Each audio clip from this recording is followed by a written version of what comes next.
ba natin kailangan tutulan, mithiin ng pinanggalingang ugat? Ito'y galing sa ating mga butihing ama na bukas loob at pusong tumanggap sa ating lahat.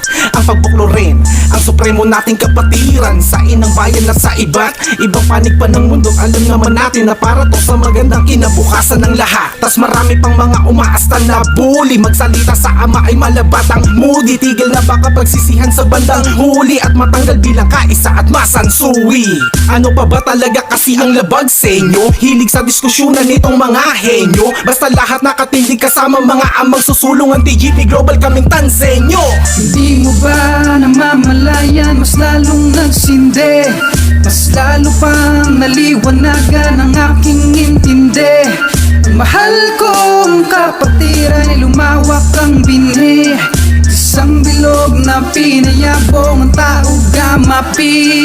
Pilit niya man sirain, hindi na mapipigilan. Dapat ganap na paglingkod sa kapatiran, mapaharap, mapalikod, puta diliran. We say yes, Uniteders one na inyong iniiwasan. Nagdudunong-dunungan, wala naman napatunayan. Mga bulaan, piliti sinusulong, wala naman mandato. Tila ba mga nagsisikahol na naaso, hindi matanggap, unti-unting nagaganap. Alam mo masaklap kasi wala na ang sarap, dahil tungo na nga tayo sa ganap na pagbabago. We say yes sa tunay na may mandato. Tao gamapi,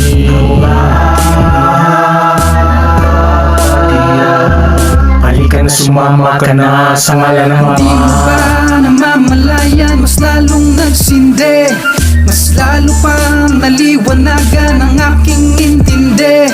Ang mahal kong kapatiran ay lumawak ang binhi, isang bilog na pinayabong ang tao gamapi.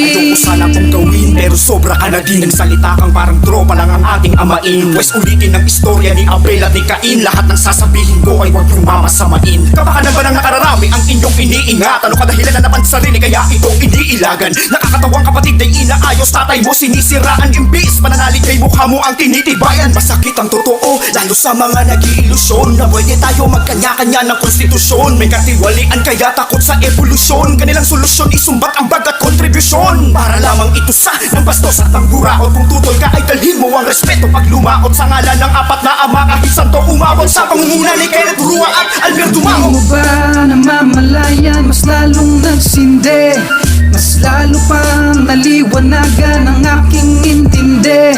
Ang mahal kong kapatiran ay lumawak ang binhi, isang bilog na pinayabong ang tao gamapi. Bumisi tayo kapatid, mamulat sa katotohanan. Maniwala sa ating ama na nagbigay pangalan, na ang kapatiran nagbigay sa'yo ng karunungan. Sila dapat masunod at dapat nating ginagalang. Bakit ka maniniwala sa mga bulong-bulungan? Doon mismo nagtataghanda na tayong ipaglaban. Di mo ba naaalala at baka sa kasaysayan? Di ba tao ka makamalabong di mo na malayan? Di ka dapat manumbat kung ikay na politika. Wag sana tayong mag-react dahil kailangan din sila. Di ba ang mission natin ay maglingkod dito sa ating bayan? Mahirap bang intindihin na tayo'y di namayan? I love TGP Global, tara ating isigaw. Mas lalo pang pinalawak tayo, wag nang bibitaw. Arriba tayo kapatid, tigil na ang diskusyonan. Palitarin mo man, sila pa rin ang papanigan. Hindi mo ba namamalayan, mas lalong nagsindi, mas lalo pang naliwanagan ang aking intindi.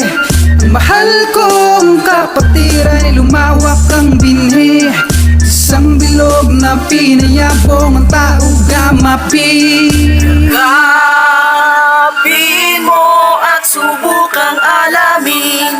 Hanapin mo sinong dapat tanungin. Sigaw namin TGP Global kami, ang 3 kilyo